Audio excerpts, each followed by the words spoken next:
Hey, Kombucha Katie here. In this video, I'll be showing you how I make my kombucha at home. Making kombucha at home is as simple as making a pot of tea. You don't need any fancy equipment or in-depth knowledge to begin. Of course, brewing delicious kombucha is an art and a science just like any other cooking or brewing endeavor. So what is kombucha? Kombucha is fermented tea. Different types of tea can be used, but I use a tea called Yerba Mate in this video.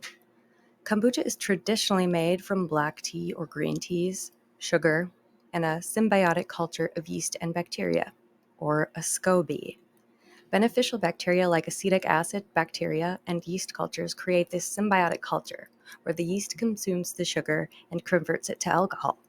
The acetic acid bacteria then in turn consume the alcohol and convert it into organic acids. So this kind of fermentation is what we know as a simultaneous ferment because it is happening continually as opposed to in sequence, whereas in some vinegars you make alcohol and then you turn it into vinegar. So due to the balance of the microbes, kombucha stays below 0.5% alcohol, making it non-alcoholic. Kombucha thrives in an aerobic. That is, it needs oxygen to live. It thrives in an aerobic environment, and it needs oxygen to live and reproduce. For this reason, kombucha is brewed in a wide mouth vessel. I've tried brewing kombucha in a small mouth vessel before, and it took a very long time. Those are really good at keeping oxygen out, actually. So you want a wide mouth vessel. And you want to cover it with a coffee filter to keep the insects and bugs out. A lot of people ask, why not a cloth? I've had nothing but bad luck with cloth. Basically, bugs can crawl through, or they lay eggs on the top and the eggs fall through the cloth. So a coffee filter is thick enough where it is not going to allow any of that to happen, and it's going to allow oxygen in. Real quick, I'll list off some ingredients that you're going to want. Water, obviously, but you're going to want to try to get non-chlorinated water. You can do this a couple different ways. You can leave a water out on the counter for 24 hours and the chlorine will dissipate into the air that way, or you can boil your water. Check your source of water, see if you have chlorine, buy water. You know, there are some options here. So you're going to want tea. Black tea, green tea. Today I'm going to use yerba mate tea. You're going to want something to put the tea in because you're making tea, right? A tea bag. I use a cloth tea bag. You're going to want a glass jar and a coffee filter to cover the glass jar. So the glass jar, you want a wide mouth, but you don't want it too wide, right? So about the width maybe of a gallon pickle jar is what you want. And you want that coffee filter to be big enough so that you can put it over top and secure a rubber band around it and around the lip. You're going to want a kettle to heat up your water and a heat source. And then bottles, juice, if you're going to be bottling. I use about 12 bottles per gallon. So about a dozen bottles per gallon of kombucha, maybe a little bit more or less depending on how much juice you want to use. We're going to use pure sugar. People try other things, agave, honey. Use pure sugar. I've gotten the best results out of that. So that's what I'm going to use. And then you're going to want some starter tea, which is a symbiotic culture of yeast and bacteria. And that's going to inoculate your fermented tea and make your kombucha. All right, let's begin. For this video, I'm going to use yerba mate tea. I really like yerba mate because it has a nice appley flavor when it's fermented. It's a plant native to South America, and it's been shown to suppress appetite. Here are those cloth tea bags that I was talking about earlier. I like them because you can rewash them. Kitchen scales are really handy. You don't need one, but I'm going to use one. So I'll tell you a little bit more about yerba mate and how it suppresses appetite. So it can promote the release of glucagon-like peptide 1, GLP-1, which has been shown to suppress appetite. So receptors on the nervous system cause gut distension or that feeling of being full, and that's how it suppresses appetite. So it can be good for people with diabetes, obesity, and weight loss. And yerba mate also contains small amounts of caffeine. So here I've measured out about 40 grams of yerba mate tea.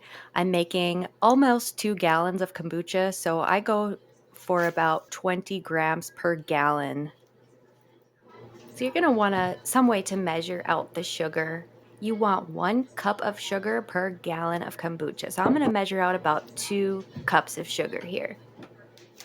I like using pure white sugar because sugar is the food for the kombucha culture. As I said before, you're going to want to use non-chlorinated water, but if you have to use chlorinated water a time or two, it'll be okay.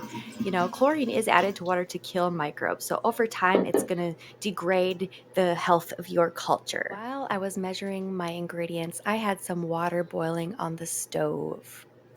What I do is get my water to a boil and then bring it down to about in between 160 to 180 degrees Fahrenheit. Make sure you read the instructions on your tea. When your water is the right temperature, you add your tea bag and I steep mine for a long time. I want all that good stuff in it. After about 10 to 15 minutes of steeping the tea in the hot water, I'm going to just take it out and set it aside. I'm not going to squeeze it because I don't want any of extra tannins in my tea. So once the sugar is dissolved, we're going to add the tea mixture to the jar. I split up my water in order to speed up the time it takes to cool the tea mixture down before you add the SCOBY. So you could boil the total amount of volume that you want to ferment if you needed to, but my water doesn't contain chlorine, so since I don't have to worry about that, I'd rather just save time. I still have to wait for this mixture to cool down before adding my SCOBY. This is super important.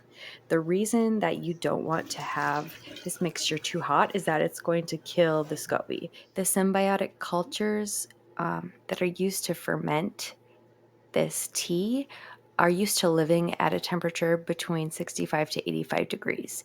And so if you add that SCOBY when the temperature is too high, it's going to kill the beneficial bacteria and yeast that you want to ferment your liquid. Many people think that the SCOBY and the pellicle are the same thing.